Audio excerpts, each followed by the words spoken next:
This conference will now be recorded. Okay, hi friends, good morning. In this Business Intelligence Master Program, so in today's session, we are going to talk about Spark architecture and Spark SQL. Okay, so let's see. So in today's session, we are going to talk about introduction to Apache Spark ecosystem components. So first, we are going to understand what are the different modules we have in Spark. Okay, then we will talk about Spark operations. What are the different operations we can able to do in Spark? Okay, operation is nothing but a let's say you can able to filter out the records, you can able to transform the data, maybe you can add the new column, all those things. What all operations you can able to do? Let's say you can able to select few columns, you can add the extra column from the existing columns. Let's say if you have 10 columns, you can just select 5 columns. Maybe you have 10 columns, you can add one extra column. Okay, 11th column you can able to add. So that is one kind of operation, that is called a transformation. Next operation, you have something called action. Action means you want to understand the number of records, dot count. You want to preview the data, dot show. So there are different actions. So there are two types of operations we have in Spark. One is transformation, second one is action. We are going to talk about those things. And Spark features, what are the different features of Spark? In-memory computation, the Spark main, the way Spark is very popular, the main advantage of the Spark is it is going to process data in memory instead of processing in disk. If you look at any service which is processing data in memory, it will be very fast compared to the engines which are processing data in a disk. Next, lazy evaluation. Lazy evaluation means lazy person. So when you heard about multiple times, you told your friends also, he is lazy, he is lazy, what it means. So when you instruct something, he will not do immediately. So they will do very maybe after 1 day or after 2 days. Sometimes they even may not do, right? So lazy evaluation means Spark will not execute the transformations until you apply the action. We talked about these things in Spark operations, right? There are two types of Spark operation. One is transformation, second one is the action. So lazy evaluation means transformation, adding the extra column, selecting only 5 columns out of 10. All these are the transformation, right? So these kind of things will not happen until you apply action. Action means if you apply count, if you apply maybe show, I want to preview the result, I want to understand the result count. So until unless you ask for something, these transformation will not take. So that's it's a lazy evaluation. Then partitioning. So it's a cluster, Spark cluster. We are going to say Spark is not a single mission, it's a group of missions. So when you have a group of missions, what you need to do is you need to divide your data. If you have 100 records, you need to divide 100 records into 4 or 5 parts. It depends on your cluster configuration. If you have a 4 computers, 4 parts, you need to divide 100 records. If you divide 100 records into 4 parts, it will be a 25, 25, 25, 25. If you divide into 20, 20, 20, 20, 20, 20. Sorry, if you divide into 5 parts, okay, you have 100 records. If you divide into 4, you will get each part, you will get a 25 records.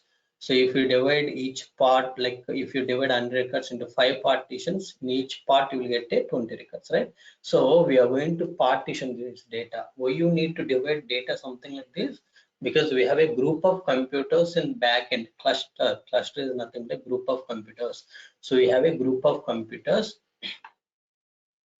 So what you wanted to do, you want to make sure that all the computers got the required task.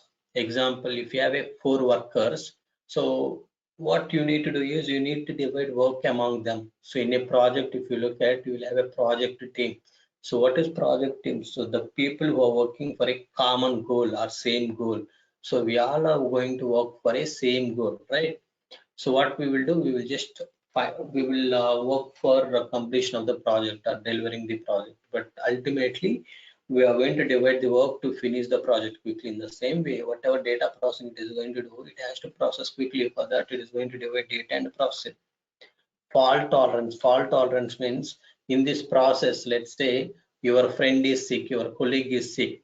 so you may not be able to work on that particular day, right? In the same way, in computers, when these computers are processing the data, some of the computers may shut down due to some server issues, whatever issue, but servers may shut down, right? So if server shut down, what you can do is you can try to restart it. If that machine is not restarting, you can able to replace with a new machine.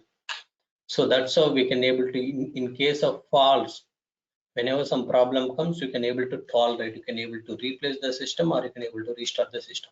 Spark APIs, so we have a different APIs, like you can write Spark code in a Python, Scala, SQL, R, and Java. We are going to talk about those things. Databricks supported APIs. Okay, Spark is going to support all those things, but Databricks will support all those things. Yes, Databricks also will support all those things. We'll discuss. Tools required to write code in Databricks. How you can write code in Databricks. We are going to see what are the tools we need to write code in Databricks. Then we are going to talk about Spark architecture, Spark transformations. Here I already mentioned, right? Spark operations are two: Spark transformations and action. So here I will just discuss Spark transformation. Then Databricks execution hierarchy. Databricks execution hierarchy, basically how this execution is going to happen. First it will create jobs, then it will create stages, then it will create something called task. Okay, all those things we'll see. Next, in this transformations also, we have two types of transformation: arrow transformation and Y transformation. We'll just look at these two types of transformation, and finally we are going to talk about lazy evaluation. Okay, so lazy evaluation I mentioned here, but here I'll just explain you with some examples. Okay, I'll just explain you with some example, because if I simply say lazy evaluation means this, theoretically you may not be able to understand. I have some pictures, so with that you can able to understand. Finally, I will show you how you can create Azure Databricks and how you can create the cluster in today's session. Okay, fine. Now you see introduction to Apache Spark ecosystem components. So in this, say Apache Spark ecosystem. So in this first module called Apache Spark Core API. So it is the only module which is available when Spark is introduced. Okay, so here objects are called RDDs. Objects are called RDDs. So this particular Spark code, you can write it in a Python, Scala, SQL, R, and Java. You can write this particular Spark code in Python, Scala, SQL, R, and Java. Next, so this is basically RDD. Okay, on top of it, we would have a Spark SQL, we have a Spark streaming, machine learning, and graphics.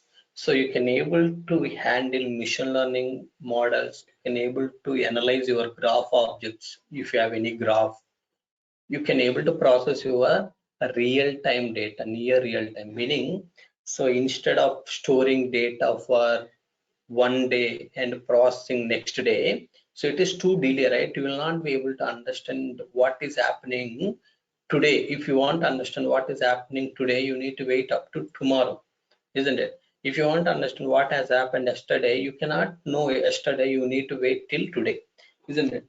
So that is the problem. That's why we have a Spark streaming. What Spark streaming will do, it will allow you to understand your business immediately. You will be up to date. Okay, what is happening? So to process data immediately, we have a Spark streaming. But Spark SQL, we have to process data in a batch. Batch means collect one day data or 1 week data or 1 month data and process it. So for that we have a Spark SQL. Okay, so now try to understand one thing. You have a three types of data. One is structured data. Structured means we have created RDBMS tables, isn't it? So in those tables you might have seen data, we have defined some columns, and in those columns we just inserted the data. So that is a structured data. If you want to insert some extra data, it is not possible, right? That is a structured data. Unstructured data, semi-structured data means if you have any Excel files. In Excel file, you can have multiple sheets, isn't it? So, but each sheet can have a multiple number of columns. We are not sure whether all the sheets are going to have a same number of columns or not. That is completely depends on the business. It's a semi-structures. So if you consider each sheet, it will be a structure, but when you look at the multiple sheets, it will look like a semi-structure. But unstructured means if you look at any audio, video, image files, those are a those will come under unstructured data. Now you see here you have a Spark SQL. Spark SQL is basically recommended. It's just a recommended, but if you want to see, you can handle these three types of data by using Spark Core, by using Spark SQL. Okay, these are a different purpose, right? For processing data, near real-time data, meaning whenever data comes immediately, if you want to process, to develop machine learning model, to analyze graph object. But these two are important. So because these two only we are going to use in these three. Okay, so you need to aware of these two. But as I mentioned, you have three types of data sets. Those types of data sets you can handle here or here. But Spark Core is recommended to handle only unstructured data. It's a recommended, but you can handle any types of data. Spark SQL is recommended to handle structured and semi-structured data. Okay, so you should be aware.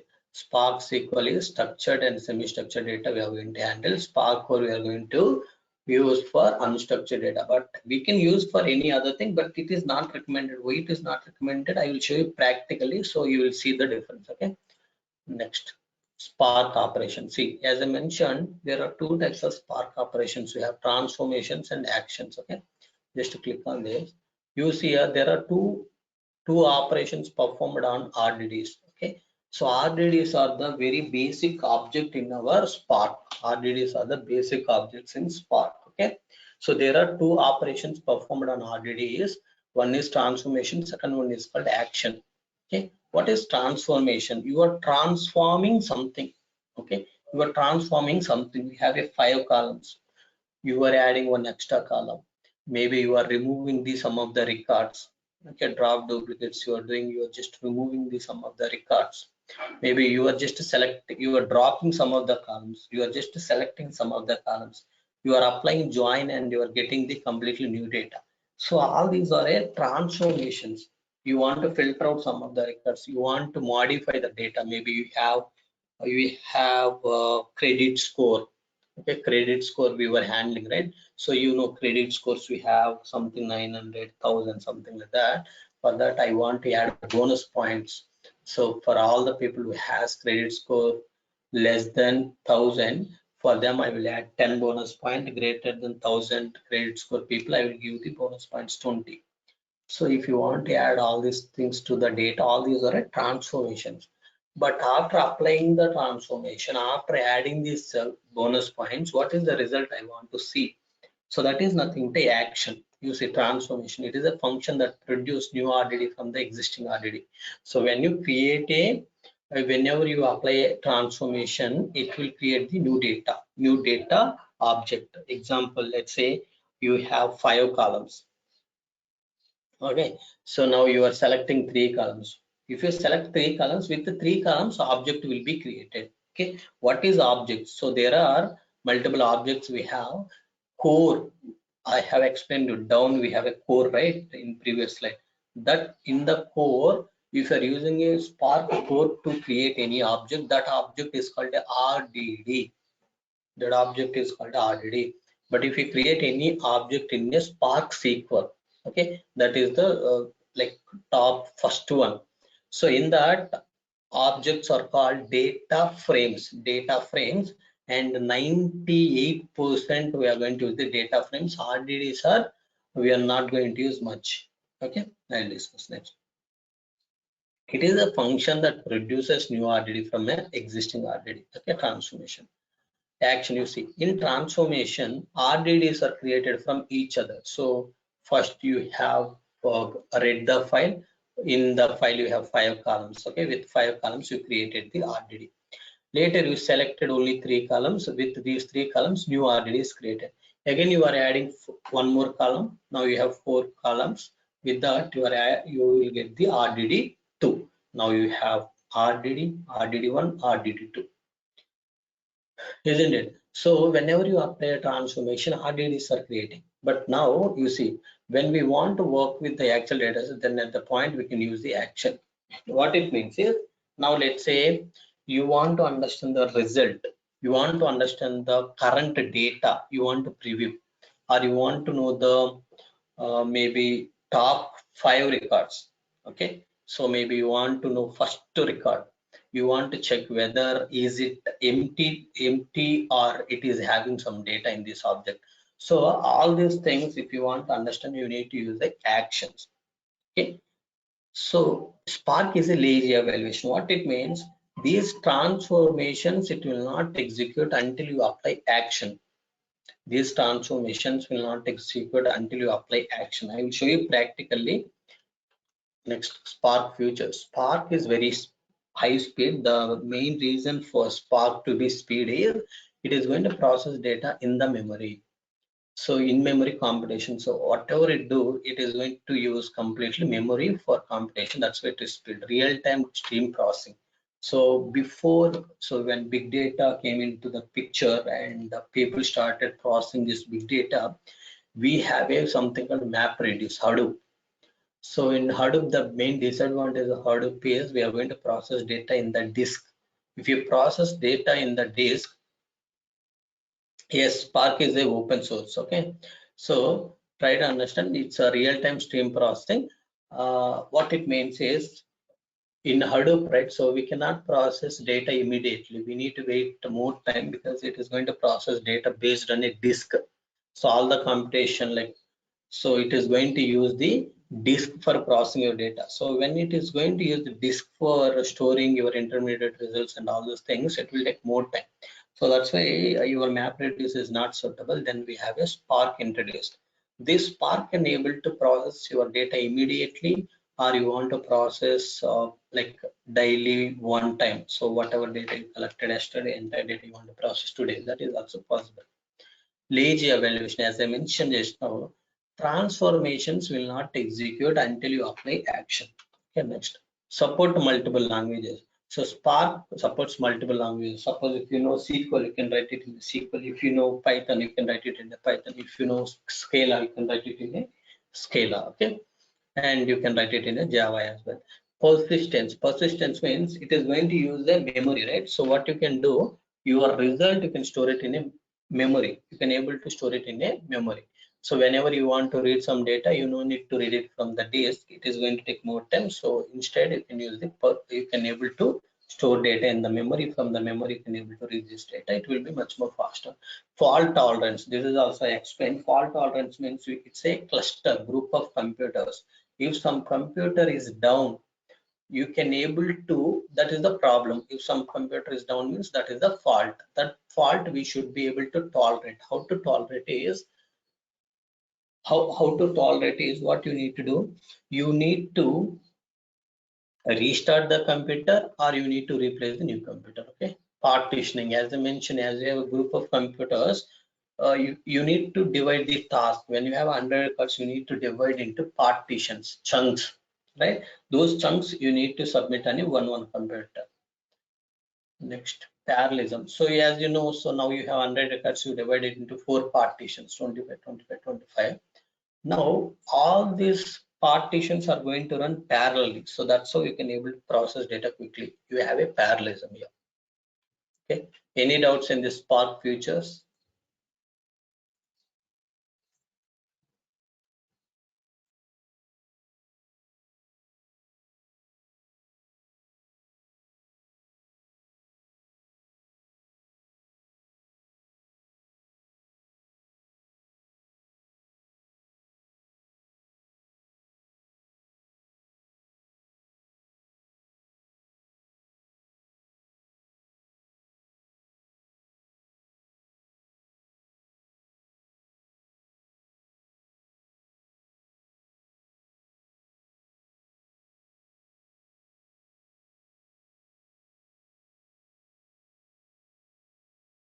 Any questions friends here? Right. So in memory computation. So in memory computation means you see what happens. You will read data from the disk. See, it is in Hadoop. You will read data from the disk. You will apply some transformation. Result you are going to store it in a again disk. You will apply next transformation, store result in a disk. Apply next transformation, store result in a disk. So this is every time it is going to use a disk. That's why it will take more time. Okay, move data through disk and the network, so it will be slow. So you see here, users can cache data in memory, meaning, so first you read data from disk, next it is going to use the memory. So so whenever you say 1 plus 2, it is 3 basically, right? What it will do, it will try to use the memory for all of this. It will try to use the memory. Okay, it will try to use the memory for these calculations, because if you are doing some calculation in memory, it will be much more faster. So that's why you need to understand. So when you apply first transformation, when you read the data, it will load it into memory. Then you can apply next transformation, load it into memory. Next transformation, load it into memory. So every time you can able to store it in memory. That's why it will be much more faster compared to the disk. So this is the in-memory computation means. Okay.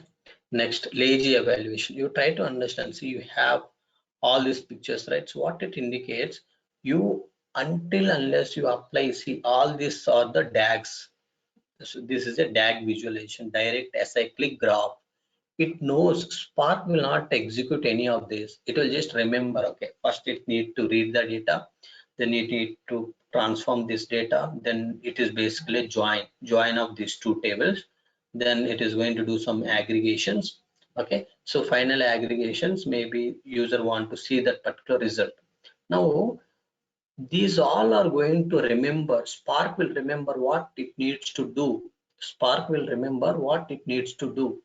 But ultimately, when you look at here, when you say dot collect, then it will start, okay, read these two files, then apply this transformation, then join these two tables, then apply some aggregations. Okay, then it will show the result. But and if you're not executing this execution steps, it will remember like this, and it will not execute any of this. Okay, when you apply action here, this is the triggering point. When you apply action, it will start reading these two files, applying transformation on these two RDs, then joining these two, applying aggregation. Everything will execute when you apply action here. That's why it's a lazy evaluation. I'll show you more in detail in upcoming slides. You see partitioning, how data will be partitions. So we just discussed the Spark futures, but I'm just in detail describing what it is each one. Partitioning, you see, you have 25 items. Now, this particular worker can take up 2 tasks. This particular computer can take two tasks. This computer can take 1 task. So you divided this entire data into 5 parts. We have total 25 records. You divided these 25 records into 5 partitions, 5 parts. 1 and 3 partition submitted in first computer, second and fifth partition you submitted on second computer, and fourth partition you submitted on the third computer. So this is how it is going to process data in a partitions with parallelism. So because all these computers are going to execute this data parallelly. Next, fault tolerance. See, fault tolerance means you just read the data, processed, okay, you process, we have data here, and again you process data here, again your process data is here. This computer is down now. Okay, due to some reason, this computer is down. What will happen? You will lose this particular part of the data. So how to avoid losing this part of the data is what you need to do for this. You need to restart this computer, or what else you can do is, if this particular computer is not coming up, you can able to replace the new computer. So that's how you can able to process this part of the data. That's how we need to process this data. Okay, so here we have a user. Understood? This is how, if so you have a group of computers, out of which one computer may be down, so you try to restart it. If it is not restarting, replace it.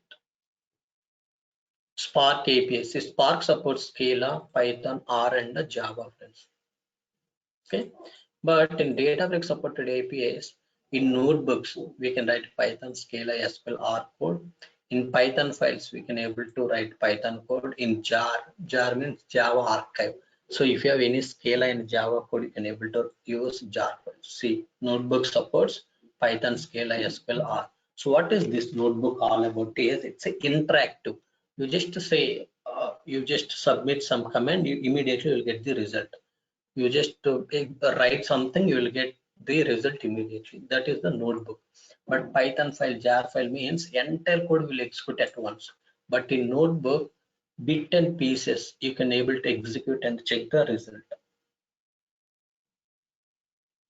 Next. So tools required to write code in Databricks is, if you want to write Scala and Java, you can use Eclipse or IntelliJ. But for writing Python code, you can use PyCharm. But we are not going to use this Python files and all these things because it's not required for us. Mostly 99% people are using notebooks because that is the easiest one to understand the result immediately. Okay, but if you want to use as a batch entire code, if you want to execute at once, you need to write that entire code in your file. To write that into one file, you are going to use tools like Eclipse, IntelliJ, and PyCharm. Okay, depends on what language you want to write. So notebook supports Python, Scala, R, and SQL as I mentioned. Now Spark architecture, you see, before I explain Spark architecture, I will tell you something. Let's say you have some function, what you need to do for this. You will just go to some organizer who will decorate all the function hall and all those things, right? He is a manager. Your job is to give the instructions to the manager. Manager may request the related people for the resources.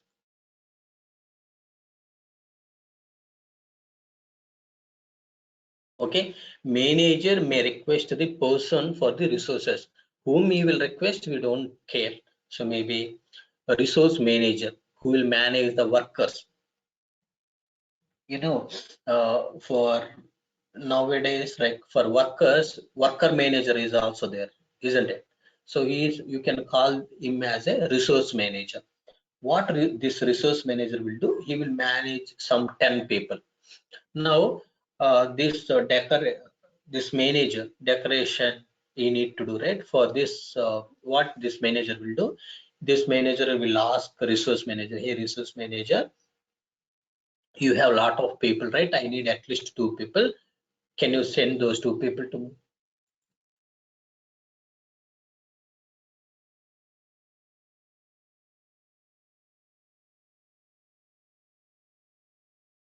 Yes, sorry friends, you understood. See, again I'm explaining. So I want to organize a function. I will contact one manager for my functional decoration. This manager will contact resource manager who will maintain the workers, actual working people. What this manager will ask resource manager is, hey manager, I need 2 people for this particular decoration. Now this resource manager, what it will do, it will send those 2 people. Then your manager will tell, okay, this person has given this task, can you just do this task? Actually workers will execute these things. Once workers is executed this, workers will report directly to us. Okay, because we have given the task, so workers will give the instructions to the us, instructions back to us. Example, with that exact context you try to understand here. This is a driver program. Okay, to this driver program, what is there in this driver program? You will have a Spark session, Spark context, you will have something like this. But try to understand in this driver program. Okay, so driver program is nothing but, let's say I am the actual manager who is organizing the function. So I will go and talk to this driver manager. Hey driver manager, can you just do 1 plus 2? Can you do 1 plus 2 and tell me what is the result? What driver program will do, you will first interact with the cluster manager, or you can say resource manager, who will give the resources for you to do this particular task. 1 plus 2 how much? right? This, as per driver program instructions, cluster manager will start workers. Okay, inside workers will have executors and task executors and task executors and task. What is executor and task? I will explain. Executor task will have. You understood? So this is one worker, there is another worker. Cluster manager has given two workers for driver program.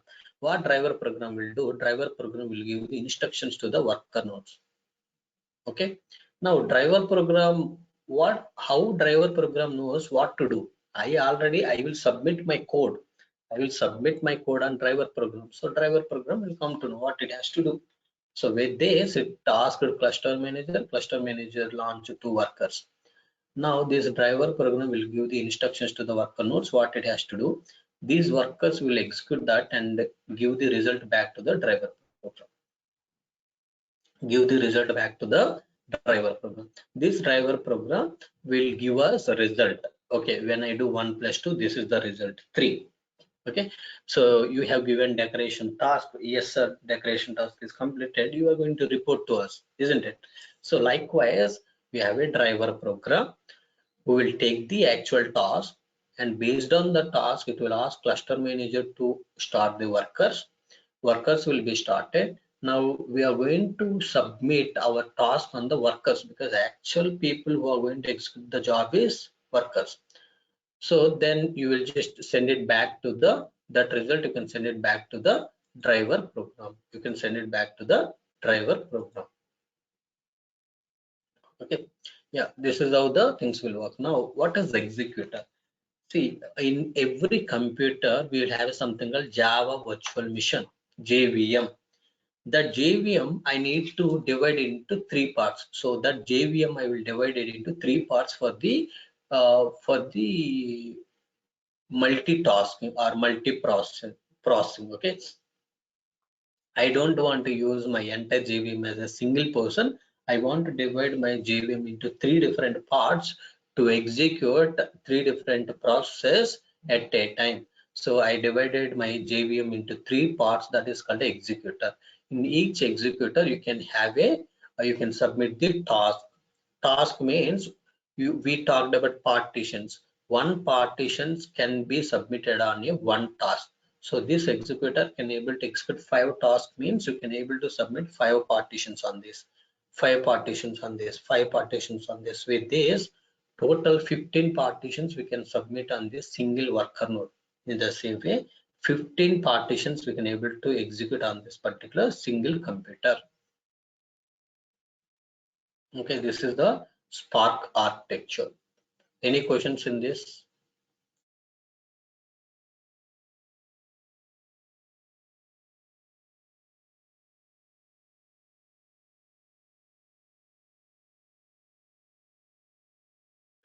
If no question, let me just move on. Spark transformation, try to understand. Spark transformation is a function that produces new RDD from the existing RDD. It takes RDD as input, produce one or more RDD as output. Each time it creates new RDD when we apply any transformation. This is what we discussed, right? Whenever we apply transformation, it is going to give the new object. That object may be RDD or data frame. So there are two types of transformation, narrow transformation and wide transformation. We have two types of transformation. One is narrow transformation, second one is wide transformation. Okay, so we'll just quickly discuss about what is narrow transformation and what is wide transformation. You see, yeah, before I show you narrow transformation and wide transformation, what it is, you try to understand Databricks execution hierarchy. In Databricks execution hierarchy, so you'll have an application. When you submit, it is going to create a job one. In this, it is going to create a stage one. Inside stage one, you'll have a task one, task two. Inside job one, it may create stage two. Here you will have a task one, task two. In the same way, after this, it may create a job two. In that, it may create stage three, task one, task two, stage four, task one, task two, right? So now I want to understand when these jobs are going to create, when these stages are going to create. Okay, so fine. Let's say here narrow transformation example. So first, let's see what is narrow transformation. I have here some data. So here I have 3 records, here I have 3 records, here I have a 2 records. So this is my driver program. On this driver program I will submit my application code. So when I submit my application code on this, when I submit my application code on this, I'm going to instruct what it has to do. So driver program internally, it has like it interacted with cluster manager. Cluster manager started these three workers. Okay, now on this application code I submitted in a driver program. Driver program will give the instructions to these workers. What instructions it will give to these workers? So read the data from where? So this partition you read, this partition you read, this partition you read. But will it really reading the data? No, it will not read the data, remember, but it knows. First it has to read the data. So I explained a DAG. With the help of DAG it remembers. Next I want to filter out Krishna record. So in this we have Krishna record or not? Yes. See, same, it read these three records. Next transformation is filter out. Okay, next transformation is filter Krishna. So in this, if you filter Krishna you will get one record. In this, if you filter Krishna you will get one record. In this, if you filter Krishna you will get one record. So now these will not happen. Reading data, filtering will not happen until action is triggered. Now I'm going to apply action.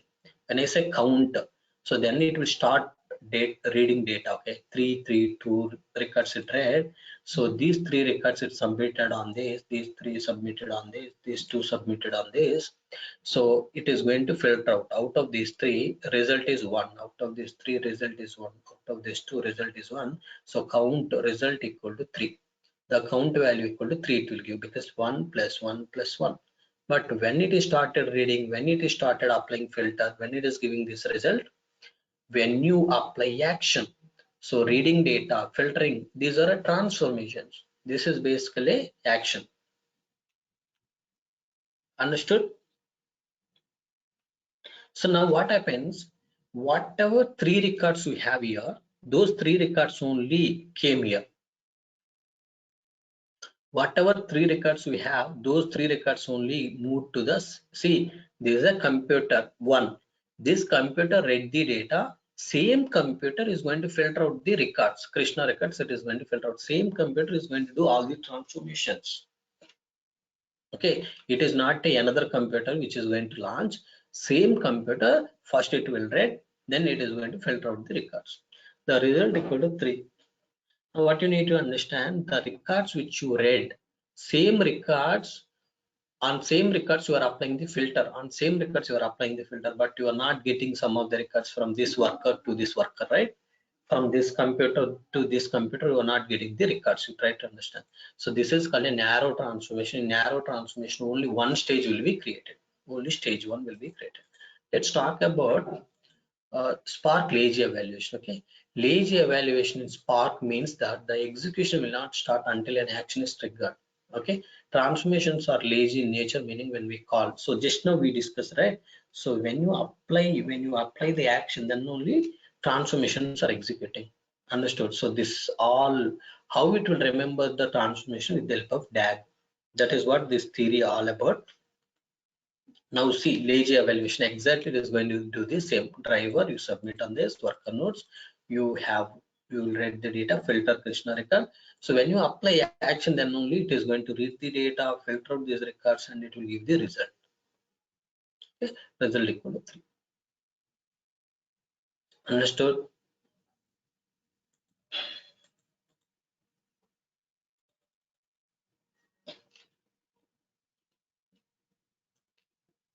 You understood, friends, here? Okay, in Yes, this sir. also, like only stage one will be created. Okay, now we'll talk about what is void transformation. Just to give me a minute.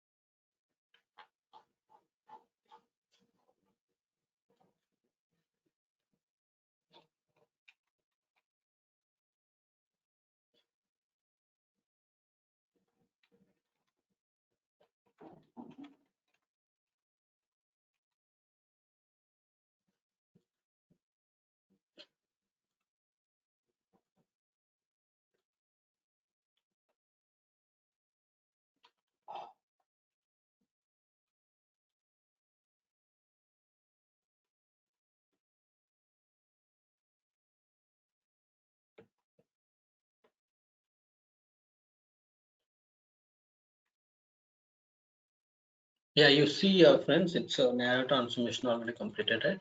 Let's talk about wide transformation example. You see, you have this data now. Driver, you submit the application code. Worker nodes, you are giving the instruction to read the data. But this time the transformation I'm going to apply is group by month. Okay, group by month. So in that case, can you check? So group by month means, so all the January records should come here, all the February records should go here, all the March records should go here. In this, can you tell me, do I need to move the some of the records from this computer to this computer, this computer to this computer, this computer to this computer, this computer to this computer? This kind of shuffling is going to happen or not? Will it be there, like whatever these three records you read it from this computer, so those will be passed to same computer, or you are going to move some of the records to the another computers? Yes, in this particular case you are going to move some of the records to the another computers. The reason is it's a group by month. All the same group records will be there at a one place. See, you have month is Jan chart. All January records will be here. So February card you read it. This mission read the February card. That February card should be passed to this. Understood? Now, in this, we have read the February records and March records. So February records will, two records will come here. March record should go here. Meaning, so here also maybe some records may come here, some records may come here. So what will happen? Some of the records may split like this. So from worker to also records may split like this. Some of the records may split like this from this worker three. This is called a shuffling. So previously data is plainly moving from this computer to this computer only, but now data is moving from this computer to this. Now when you apply count, maybe whatever action, now it will start reading the data. It will apply this group by. When it apply the group by, so Jan you will get 2, February will get 3, March will get 3. So final result is something like this: Jan 2, Feb 3, March 3. You will get something like this, right? So when you just take the count of the records, how many records you have? You'll have a 3 records. Jan to Feb 3, March 3, total 1, 2, 3 rows you have, 3 records. Count if you apply, 3 you will get. But if you want to see the result, you will see Jan to Feb 3, March 3 records will have. This is a Y transformation. In Y transformation, what will happen? So for till here, this is a stage 1. So this is called a stage 2. This another part is called a stage 2. This will be stage 2, friends. Okay. Any questions?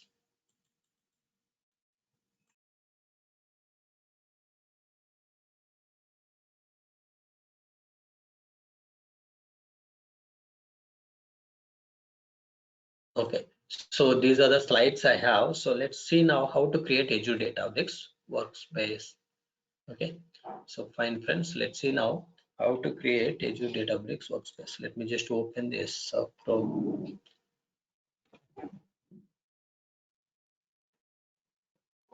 Here you can say portal.azure.com.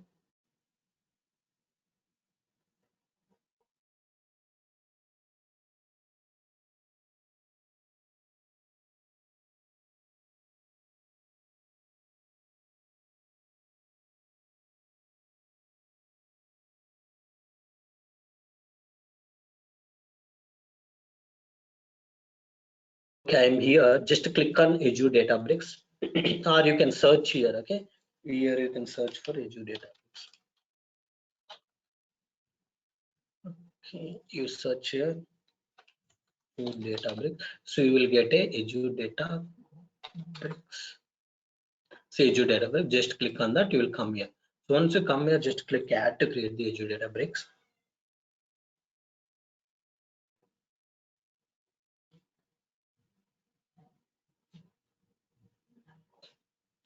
So this is the subscription resource group name. Let's create a new resource group. Cloud Pandit Databricks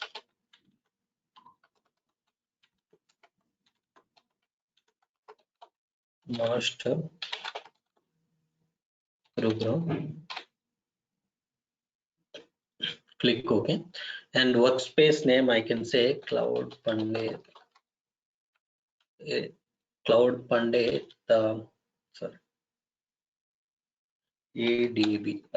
Okay, Cloud Pandit ADB, region is East US, pricing tier is standard. So we have a, see, you know all of these options, pricing tier is basically tells you, so what features you want. You want more control on Databricks workspace, you need to go with the premium. If you want just basic things, you can go with standard.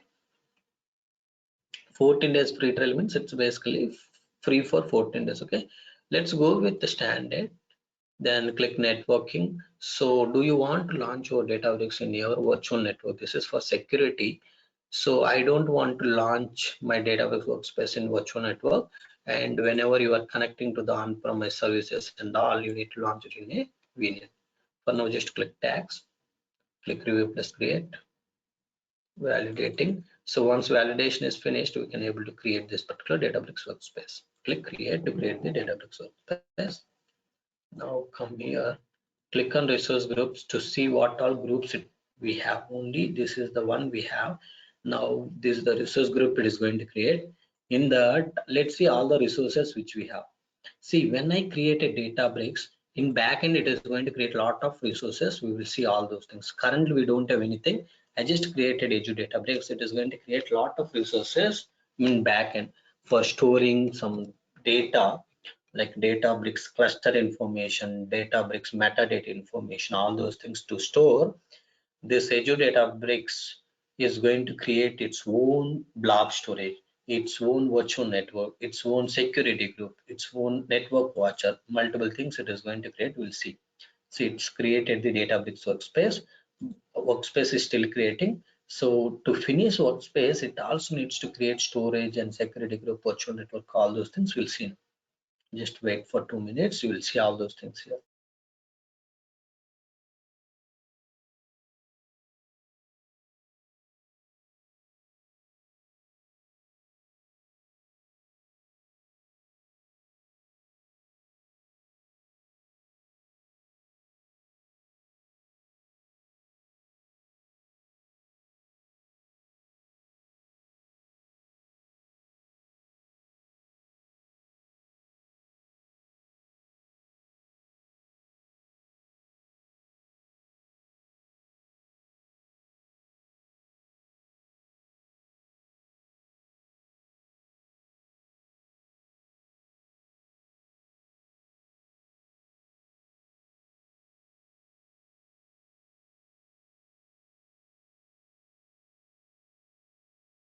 Just refresh this to see all those things. So it's create a network security group, virtual network. Now it is also going to create a storage and other stuff. Let's see.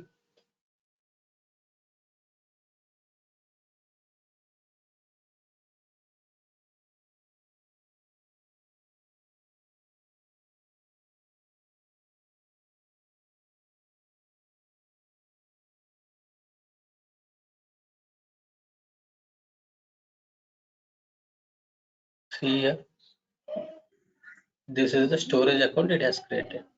Okay, this is the storage account it has created. Now let's click on this Databricks workspace. Click. Yeah, it is still creating. It has not finished. Just refresh this. Yeah, so still it is creating all the other things. See, network watcher, storage account it has created, network security group, virtual network. So it is going to create all these things. See, now deployment is succeeded. Just to click on this. So once you click on this Azure Databricks, we have something launch workspace. Just click launch workspace.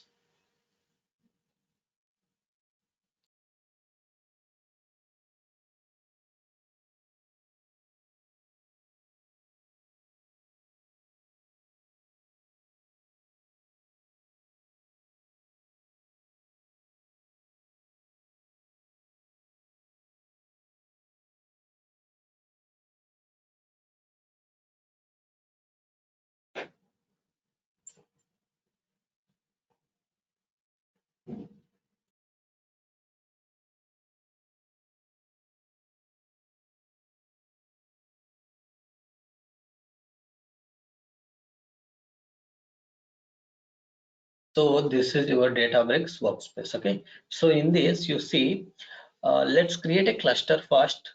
By the time cluster is created, I will explain all these options. Click on clusters option. In this tab, see it's a in the cloud. You are going to get a group of computers. So the symbol indicates, right? So we have a three types of clusters. Okay, sorry, two types of clusters: all-purpose cluster and job cluster. Job cluster will be created automatically. All purpose cluster you should create. Okay, how to create all purpose cluster? Click create cluster. This is a cluster name. Just give the cluster name. Cluster mode.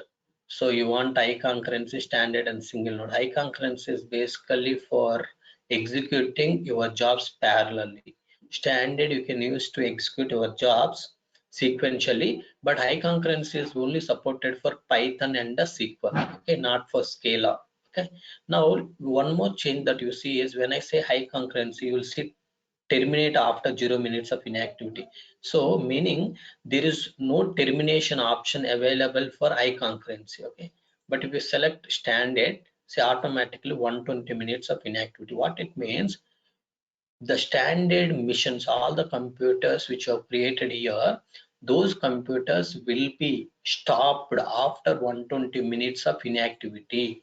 So if you are not submitting any job on these computers are going to be ideal. So when these are idle for 120 minutes, that is nothing but 2 hours, these clusters will be terminate after 120 minutes of inactivity.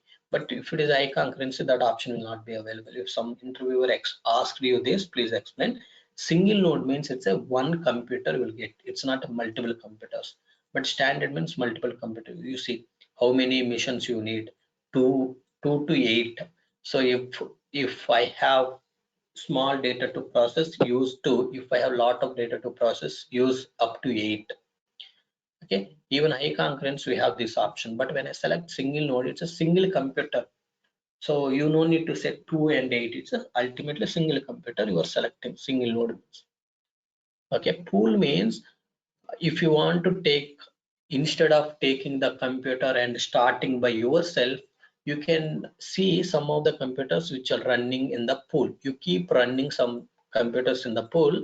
Whenever you want computer, you can just take the running computer instead of taking computer starting by yourself. Okay, Databricks runtime version means what all modules you need. Do you want to execute a machine learning? Then ML you can select. If you want to handle your biomedical data, you have a genomic something. If you want general purpose data engineering stuff, you can just go with 7.5 or 7.4. These things, the different versions. But normal 7.5, 7.4 means general purpose. But if you say 7.5 ML, graphical GPU will get, but here 7.5 without GPU. Okay, so there are different options. So based on your requirement, you need to select. The runtime means basic core components you are going to install in this. Okay.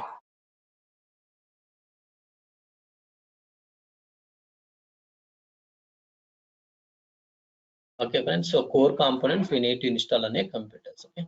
So this is basically node configuration. What kind of computer I need? 14 GB memory, 4 cores computer I need. 4 cores means 4 CPUs. Okay. So with this configuration, click create cluster to create the cluster. Now cluster will be created in next 4 to 5 minutes. Okay. Next, click on workspace. See, I'll just explain all these different options. This is workspace where you can able to see the different links, common tasks. We have a notebooks you can create tables, you can create cluster, you can create jobs, all those things we will discuss. This is a single place where you can able to access everything. But if you click on home, you have just, you can able to create folders, you can able to create folders, then you can create the notebook. Okay, let's create a folder. This is a cloud pandit.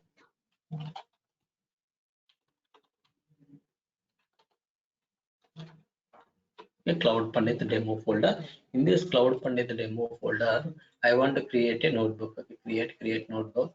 I'll say Spark demo. Okay.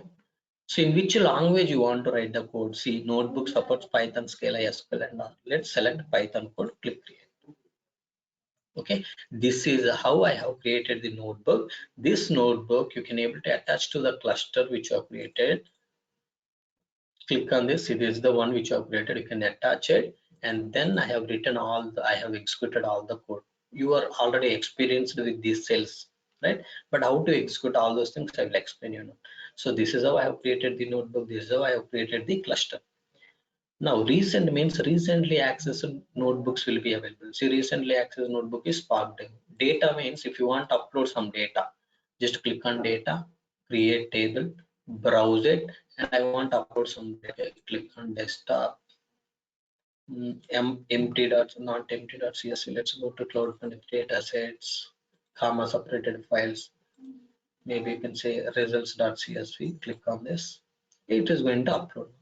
Okay, so this is the data is uploaded. Where data is uploaded into this particular path. How to access this path? Click on dbfs, database file system, file store.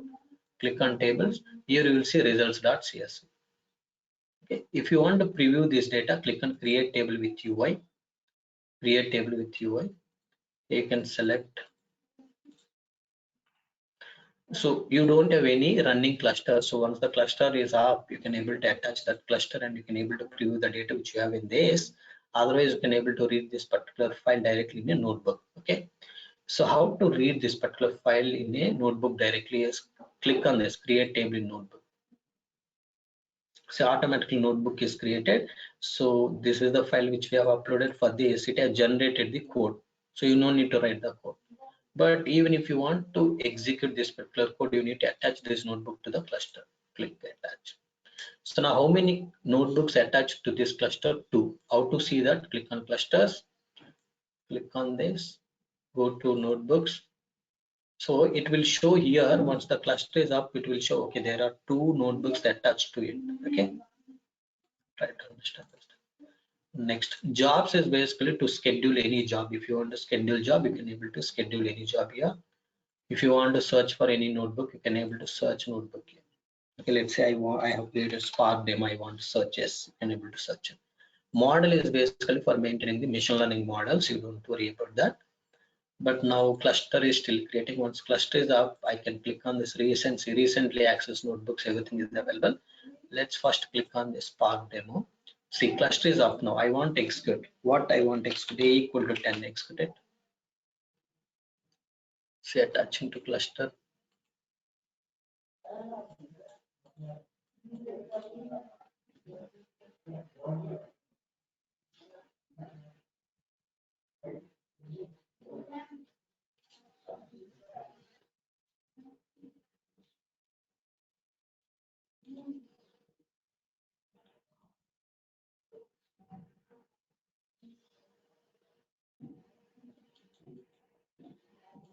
So if it is taking more time, do one thing, just detach from the cluster, okay, and reattach. So it will be much more quicker. Just execute it now. See, waiting to run. So running command, it is executed. Now I want to access A, just put A and execute. But how I am executing, you see, shortcut is shift plus enter to run. This is the one way. Second way is click on this, click run cell. Okay, select here, click run cell. So if you want to execute particular cell, if you want to run all, just click run all cells. Now go to another notebook, which is this. I want to read the file which I have uploaded. Just execute this. This is the command you just executed. So it will show you the data which you have uploaded. So here also it is saying attaching to cluster. Attaching to cluster, do one thing. Detach from the cluster. Okay, so detach, reattach. Instead of that, you can say here detach and reattach automatically at one shot. You can able to do both. Execute it now. See running command. It is running the command. It will display the data which we have. See, this is the data. But the problem with this is headers are going into the data. For that, you need to make small change. That is, you need to say this. Execute it now. You'll see data will be proper. Okay, I will explain you how to read the files, all those things in tomorrow's session. Okay. Today we just learned how to create cluster, how to create Azure database, the basics of Spark. Tomorrow we'll start with the data frames, different types of files, how to read, how to install the libraries, all these things. We will see tomorrow. Okay. Any questions, friends? Anybody have any questions? If no questions, that's all for today, friends. Thank you. Thank you.